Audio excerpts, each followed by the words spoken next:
ابھینندن بھارت تو پہنچ گیا، لیکن بھارت پہنچنے کے بعد سرپرائزز ملنے کا جو سلسلہ اسے اپنی حکومت سے شروع ہوا ہے اور جو اسے سرپرائزز اپنی حکومت سے مل رہے ہیں وہ تو اس نے کبھی سوچا بھی نہیں ہوگا۔ سب سے پہلے تو اسے آرمی کے اسپتال منتقل کیا گیا، جہاں اس کا تفصیلی معائنہ ہوا، MRI، CT اسکین وغیرہ کیا گیا، اور پاکستان میں جو اس نے وقت گزارا تھا اس کے بارے میں اس سے پوچھ گچھ کی گئی، اس کا نفسیاتی معائنہ بھی کیا گیا کہ کہیں پاکستان میں اسے کوئی جسمانی یا پھر کوئی ذہنی نقصان تو نہیں ہوا، کسی قسم کے ڈرگز نہ دیے گئے ہوں۔ وہ جب پاکستان میں تھا تو انڈیا میں اسے ہیرو بنا کر پیش کیا جا رہا تھا، لیکن جب پاک فوج نے اسے بھارت کے حوالے کیا تو فوراً ہی اسے زیرو کر دیا گیا۔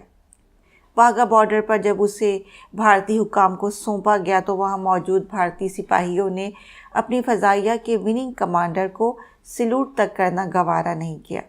ابھینندن نے پاکستان میں 2 دن گزارے۔ آج انڈیا میں بھارتی فضائیہ کی 3 سے 4 ٹیمیں مسلسل اس سے تفتیش کر رہی ہیں۔ آخر انہیں کیا خوف ہے؟ انہیں یہ ڈر ہے کہ کہیں ابھینندن نے قید کے دوران پاکستان کو کئی حساس معلومات فراہم نہ کر دی ہوں۔ پاکستانی صحافی ہیں مبشر لقمان، انہوں نے ایک ٹویٹ کی تھی جس میں بھارتی پائلٹ کو نوکری سے برخاست کرنے کے بارے میں اطلاع دی گئی تھی، اور انہوں نے یہ کہا تھا اپنی ٹویٹ میں کہ بھارتی پائلٹ کو نوکری سے برخاست کر دیا گیا ہے اور بھارتی وزارت دفاع بھارتی پائلٹ کو پینشن کے طور پر 3 کروڑ روپے ادا کرے گی۔ اس سے پہلے جب ابھینندن کی ایک ویڈیو وائرل ہوئی تھی جب وہ پاکستان میں زیر حراست تھا اور اسے کیمرے کے سامنے کچھ سوالات کیے گئے تھے جس کا جواب دینے سے وہ انکار کر رہا تھا، تو بھارتی میڈیا نے اپنے پائلٹ کو بڑا بہادر اور ہیرو بنا کر پیش کرنے کی کوشش کی تھی۔ اصل میں تو مودی سرکار یہ چاہتی ہی نہیں تھی کہ بھارتی پائلٹ اتنی جلدی واپس انڈیا آ جائے، وہ تو اسے اپنی سیاست کے لیے کیش کرانا چاہتی تھی، اور پاکستان نے اس کی رہائی کے بدلے کوئی مطالبہ بھی انڈیا سے نہیں کیا تھا، مگر مودی حکومت نے پہلے ہی سے ہی شور مچانا شروع کر دیا تھا کہ اگر پاکستان نے ہمارے پائلٹ کی رہائی کے بدلے کوئی مطالبات پیش کیے تو ہم ہرگز نہیں مانیں گے، اور اگر اسے کوئی نقصان ہوا تو جنیوا کنونشن موجود ہے۔ مگر جب بغیر کسی مطالبے کے پاکستان نے امن کی خاطر ابھینندن کو رہا کر دیا تو مودی سرکار کے سیاسی غبارے سے ہوا ہی نکل گئی۔ بھارتی اخبار ہندوستان ٹائمز نے اپنی ایک رپورٹ میں بتایا کہ 3 سے 4 ٹیمیں ہیں جو ابھینندن سے اس کی قید کے مختلف پہلوؤں پر ڈی بریفنگ یا تفتیش کر رہی ہیں۔ اخبار نے یہ بھی لکھا کہ ایک افسر جو اس تفتیش کرنے والی ٹیم میں شامل ہیں اس نے بتایا کہ پاکستان میں ابھینندن کو نیند سے محروم رکھا گیا، صحیح سے سونے نہیں دیا گیا، اسے اونچی آواز میں موسیقی سنائی گئی، اس پر ذہنی تشدد کیا گیا، اور پاکستانی فضائیہ کے افسروں نے اس سے بھارتی فریکوینسیز، جنگی طیاروں کی تعیناتی کی تفصیلات اور معلومات حاصل کرنے کی بھی کوشش کی۔ انڈیا کو یہ ڈر ہے کہ کہیں ایئر اسٹرائیک کے جھوٹے ڈرامے کی کوئی تفصیلات پاکستان کو نہ مل گئی ہوں۔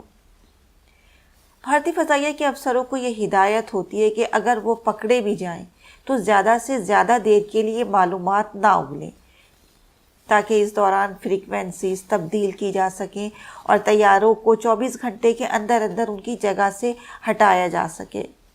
تفتیشی ٹیم میں جو شامل بھارتی افسر ہیں ان کا یہ کہنا ہے کہ انڈیا کو یہ ڈر ہے کہ ابھینندن نے شروع میں تو معلومات دینے سے انکار کیا لیکن پھر سب کچھ بتا دیا۔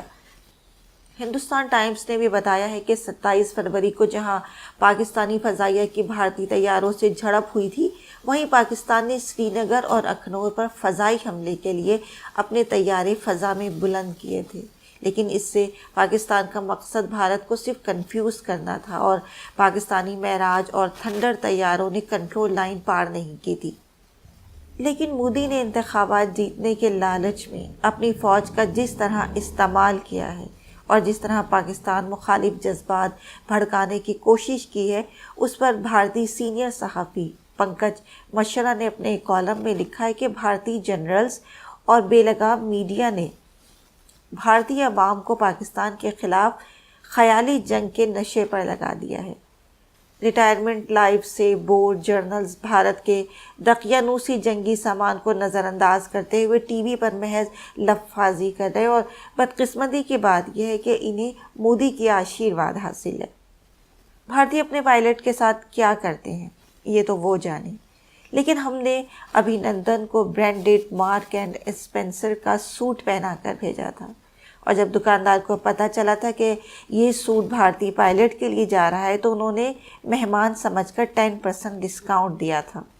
اور یہ بھی آفر کی تھی کہ اور جتنے پائلٹ لے کر آؤ گے اس سے زیادہ اچھا ڈسکاؤنٹ ملے گا۔ تو پھر کیا خیال ہے انڈیا؟